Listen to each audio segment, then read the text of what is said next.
Hi, I'm Ethan Frenchik. Should college tuition be free? All of us, as college students paying tuition, have a certain stance on whether or not college tuition should be free for everyone who desires to achieve a higher education. I decided to choose this topic specifically because it affects everyone in this room, whether you realize it or not. Regardless of which side you fall on in this debate, you cannot neglect the impact either option would have on yourselves and America. People in favor of free college tuition point to rising tuition rates and giving low-income students an opportunity as justification for free college, while opponents of free tuition say the rise in taxes and dropout rate is evidence enough to not have free tuition. Firstly, the monetary aspect of the endeavor has to be the most heavily considered and is probably the most important.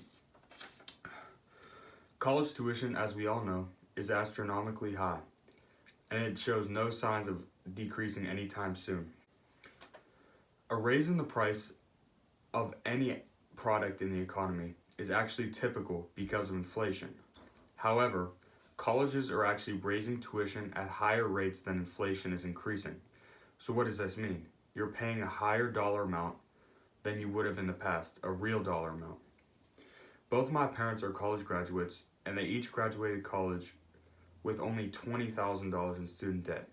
Compare that today with students graduating with 6 figures in debt. What a way to start out life. All of these increases in tuition could be somewhat justified and fathomed if they were being pumped back into the education system. But instead, colleges are using them to fund their endowments. What is an endowment? An endowment is a sum of money or other assets that an institution uses for investing purposes.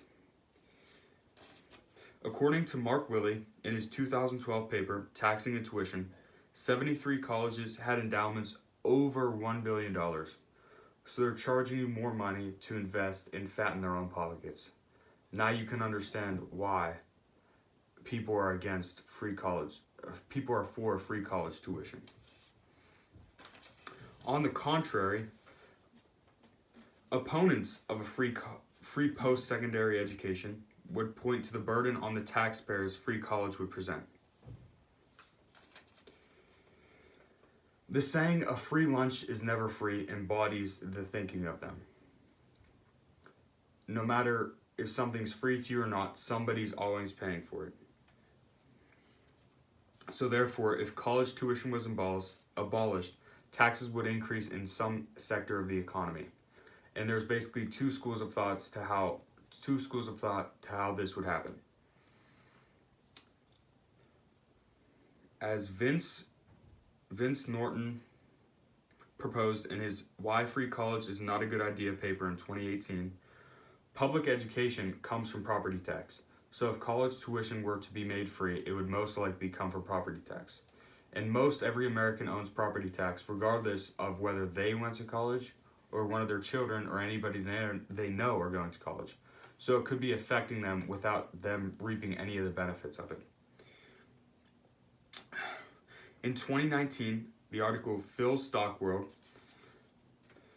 he said that Bernie Sanders proposed a tax that he would apply a 0.5% tax rate for stock trades, a 0.1% rate for bond trades, and a 0.005% rate for derivative transactions.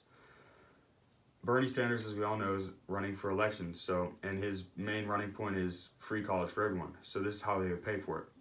And a tax on all those aspects of the stock market would ultimately cause it to either crash or stumble a little bit and decrease.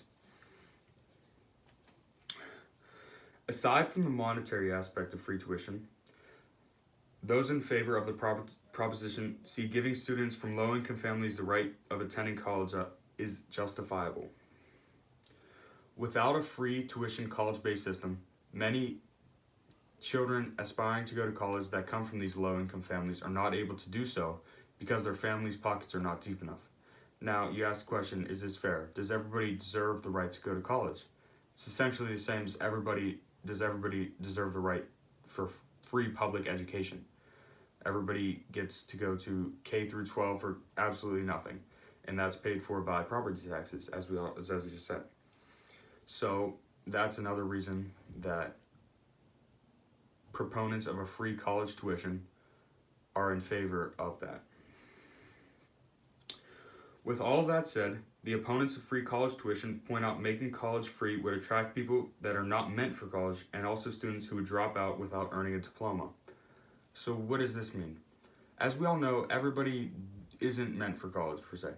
Some people are better off with their hands, better mechanics, plumbers, and good paying jobs as well. They don't need to go to college. But with a free college tuition, they may be enticed by either their friends or families to go to college when they really don't need to. And with the tuition-based system we have today, the dropout rates are already significantly high. And that's people who are already incurring a debt for going. Imagine if we just abolished tuition. People would go to college and be essentially taking money from American people just to drop out in a year, less than that.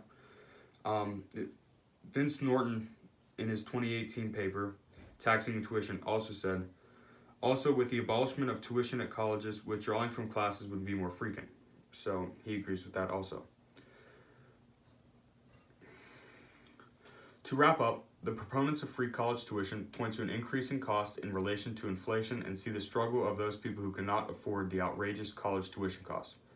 They also see that more high school students and graduates would be able to attend college if money was not an aspect. From the vantage point of those not in favor of free college tuition,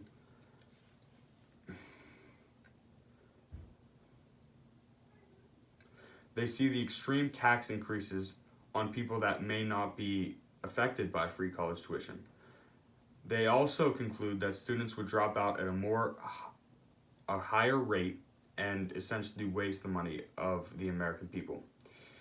In conclusion, free college tuition would have a great impact on all of our lives, and it's important to understand the reasons behind each viewpoint. Thank you.